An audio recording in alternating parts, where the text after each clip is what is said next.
Okay.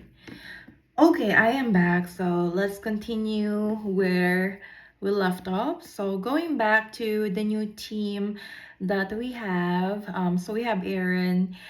Aaron, he is the kind of person who, you know, who asks a lot of question. Like, I don't think he works in a financial industry before. He did have an impressive background though. He did have an impressive um, list of previous occupation that is essential to um, delivering great customer service to our clients. So with Aaron, he would ask questions, and sometimes,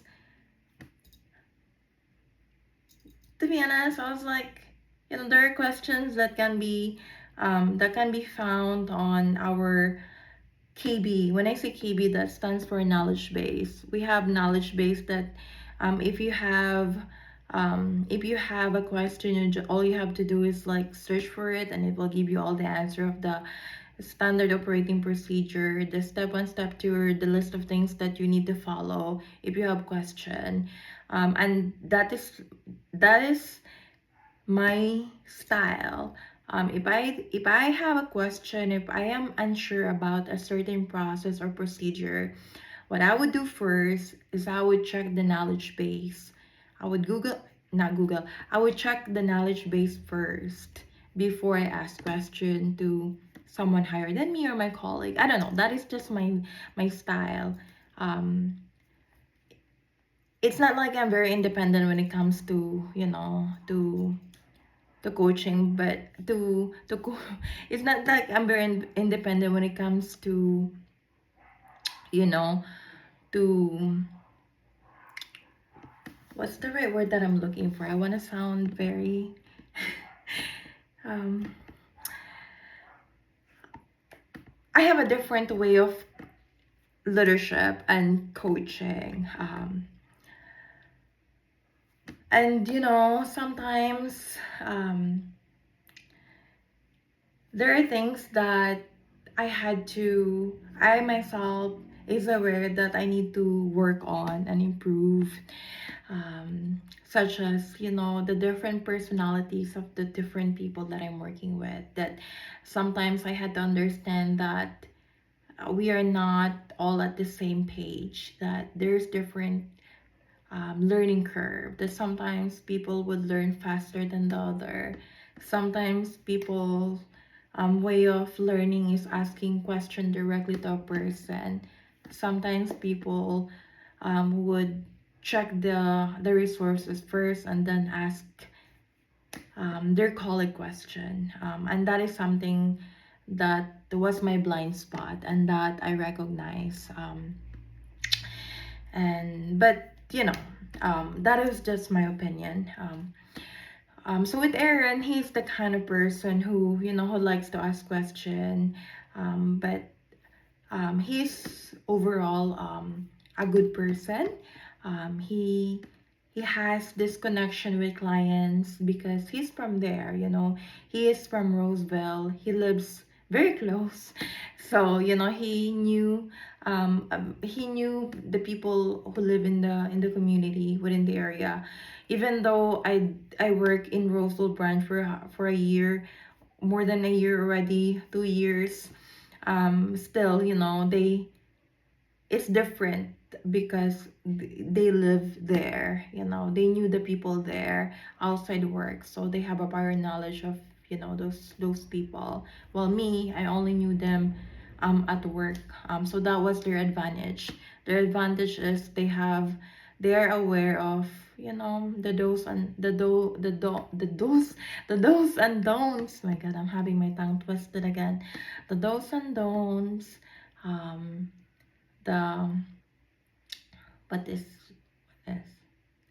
um the you know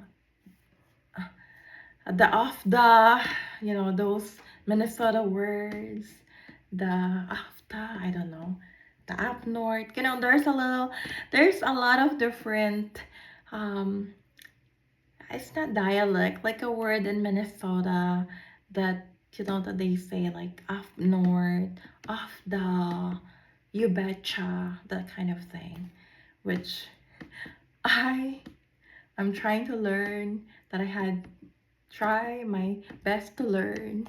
Um, but with Minnesota, it's just so different. Like the people there are, it's like naturally nice. They have this natural politeness.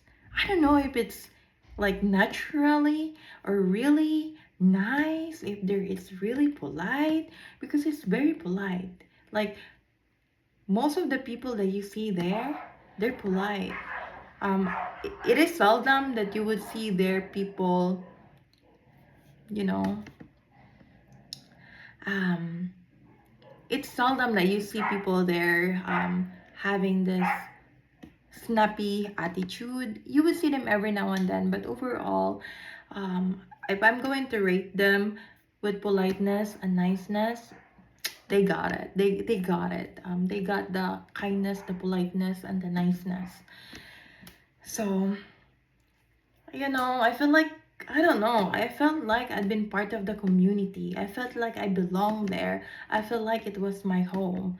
I felt like I'm accepted. I was accepted. I was welcome. Um, I felt like I'm part of the community. And it feels good to be part of the community. Like I feel safe and confident wherever I go. Anyway, it feels like I'm getting off track now, what I'm saying. So yeah, that's Aaron. So Aaron, overall work wise is very good of what he's doing, especially with talking to customer. He can relate, he can talk about football, basketball, all that kind of stuff, sports, food. He has that natural connection with the people there because he's from there. That's his advantage.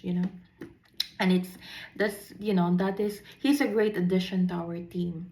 um what else? And then Madison came and joined our team. She's no longer working at a different branch, so she joins our team. Madison, she's a silent kind of person. She doesn't really talk a lot. I don't talk to her either. I mean, we would talk about work.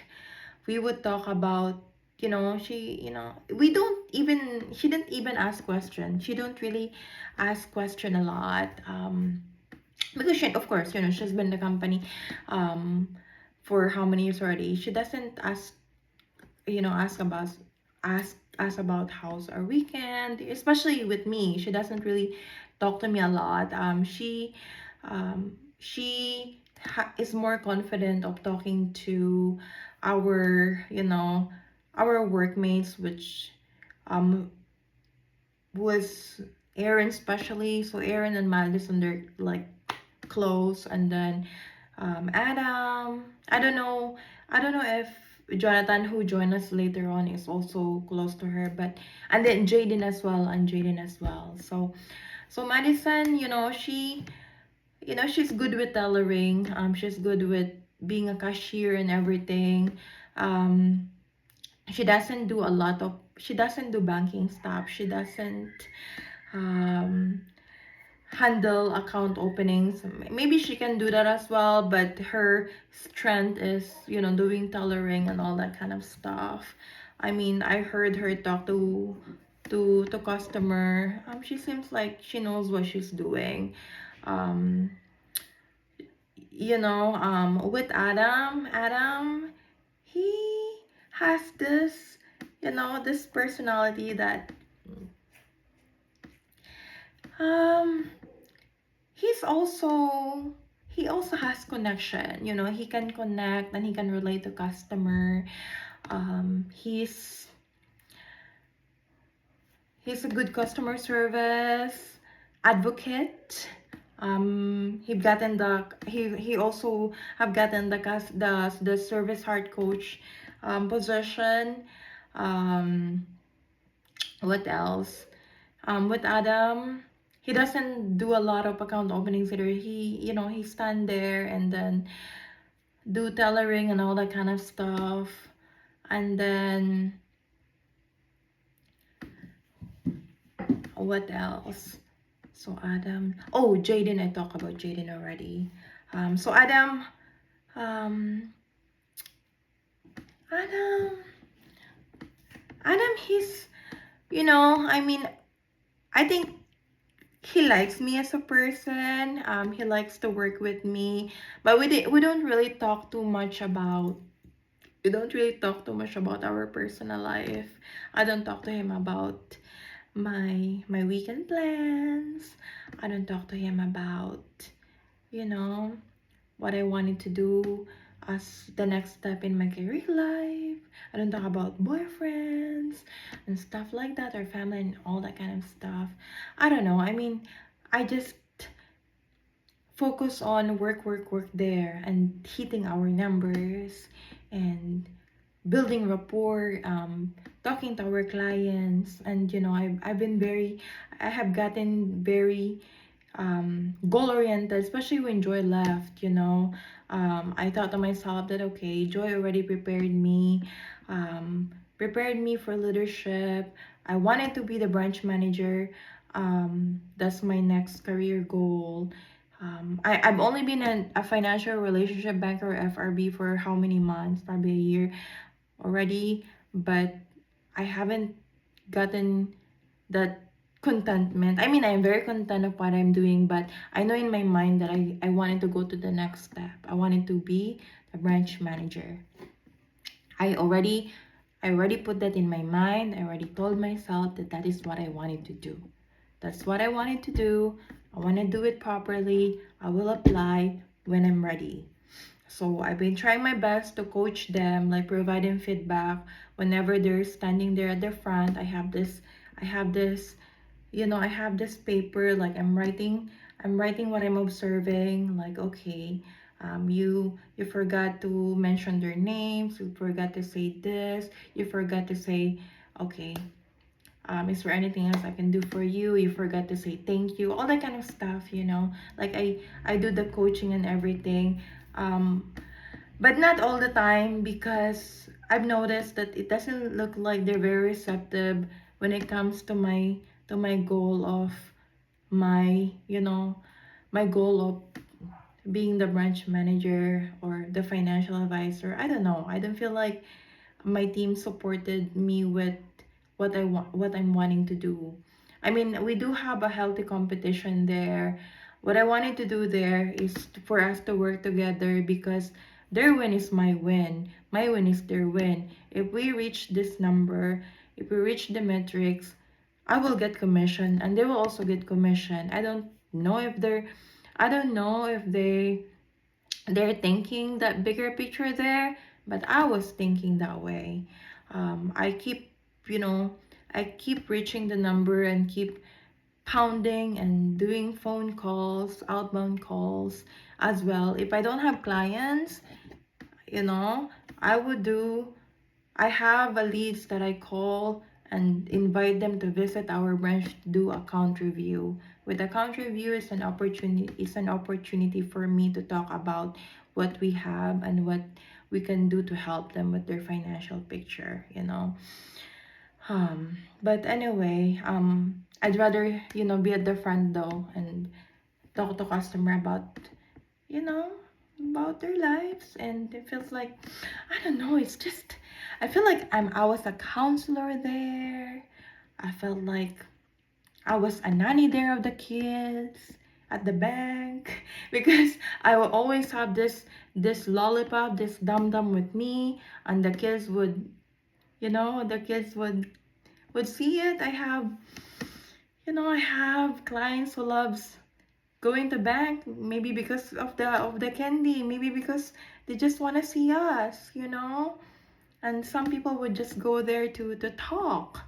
um I was, sometimes I would spend an hour listening to the customer, not about work. But what would I do? Should I say, stop talking about your family? Am I going to be unpolite and be be disrespectful. It's beyond my control. Sometimes I would sit in my office and this person would talk to me about what happened in World War II, what happened during the birthday party of their kids, what happened at the wedding of their children, what happened to their dogs, to their cats, what they've done over the weekend, you know, what they're planning to do, where they're going, where they're traveling. Of course, I'm going to listen. I'm not going to be disrespectful and tell them, stop talking to me about your personal life. I love hearing it. And it is out of my control if they're talking about, you know, if they're talking about family members that they're not very fond of. It is not my fault if they talk about politics. I mean, I don't want to be disrespectful and tell them that I don't want to hear about it. What would I do if people talk to me about their faith? Should I say, stop talking to me about your faith? Would you do that? I won't, you know. But sometimes what I would do, um, I would just simply divert the topic and say, okay, by the way, this is the interest rate of the certificate of deposit. This is good for 7 months. At the end of the 7 months, this is what you're going to earn. And after that, you have an option to renew the CD or withdraw it. So if you're going to withdraw the CD after 7 months or after 12 months or after 11 months, it is considered as new money. So with that said, you have an option to open a relationship money market account. So what the good thing about relationship money market account is that it is similar to a savings account. With relationship money market account, or MMA, or money market account, or smart invest money market account, is that it isn't tied up to a certain period of time where you get penalty if you withdraw it early. With money market account, it is liquid. When I say liquid, you can pull out the money anytime without any penalty. As long as you keep the minimum balance, you will not be penalized. So that's how I divert the conversation, the personal conversation.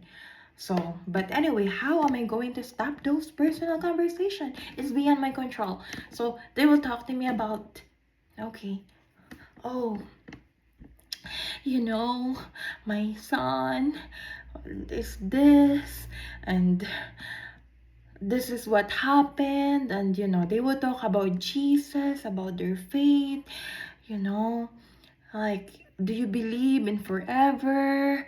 Or what else? Um, what else? They talk about politics, you know. What will I do? I was like a counselor there. I was like, yeah, okay, you know, and but I enjoyed it though. I enjoyed it very much. And I enjoyed it very much so, because I felt like a counselor there. All I have to do is sit there in my office and listen to them, and you know, it's not like a chismes or anything or a gossip like that, but I was like, wow. It feels good to listen and give advice. Like, I'm a counselor, I'm a psychotherapist. I felt like um I feel like a nanny.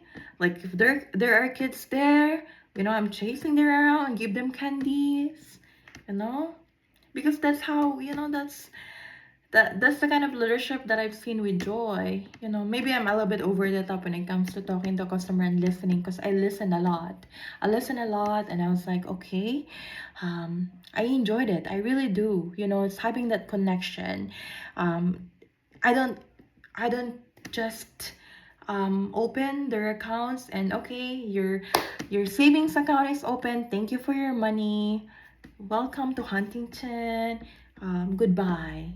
Until then, I make sure that when you open the account today, I will ask a question. What is your plan after 6 months? What's your plan? Are you traveling? If so, maybe you need a credit card, because with credit cards you earn points, you get rewarded for every dollar that you spent. Or maybe she wanted to buy a house or a home after a year. If that's the case, let's talk again after 1 year, and I'm going to endorse you to our mortgage officer. Or maybe they're going to retire. Well, it's a perfect opportunity to talk to our financial advisor. So why don't we talk again after 6 months? Oh, I'm having a baby. Okay, well, very good. Before before that, think about what's your plan, and then when you have your baby, let's open a savings account. Let's open a minor account for your baby. So even at a little age, you are going to start saving for his education, education, because it's very expensive. Having babies is expensive. You're going to buy milk, diapers, send them to daycare, send them to school and everything. So that's the kind of conversation that I have. After that, okay. Oh, so the baby is born. Okay, what's next? Do you have a home? Do you have a home now? Okay, then let's talk about home. Do you have a certificate of deposit? Perfect. Are you planning to touch your money in the next 6 months or 1 year? If not, let's put it on a certificate of deposit, because the interest is a lot higher. Instead of having it sit on a checking account earning 0.01% interest, or savings account with 0.03 interest, why don't we open a certificate of deposit? We have 5% interest rate. 5% interest rate for 7 months calculated. The rate of return after that. You see? Maybe it's not a lot for you, but hey, every dollar counts. So let's do it. You see? That's the conversation I have. So I add value to it. And then, you know, I really enjoy what I was doing, because I get to talk to them, and I was wearing I was wearing a lot of hats there. Kids, I I love the kids there. They would go there like they're going to a pediatrics hospital. They're going to pediatrician, because or they're going to daycare. That's the kind of environment that the kids want to feel when they go to Huntington. They don't just see money, but they see happy faces, that we are the face of the future, that this is how we interact with people. So they see candy there, I give them candy. Okay, what color do you want? And they would pick it, and they love the cherry. The favorite candy of the kids there are cherry, because I'm cheerful, because I feel like I'm the cheerleader there. So, oh well. Oh well. Um, but anyway, I've gotten too chica here, too much chickaness here, too much chica here and there. But anyway, where are we at right now?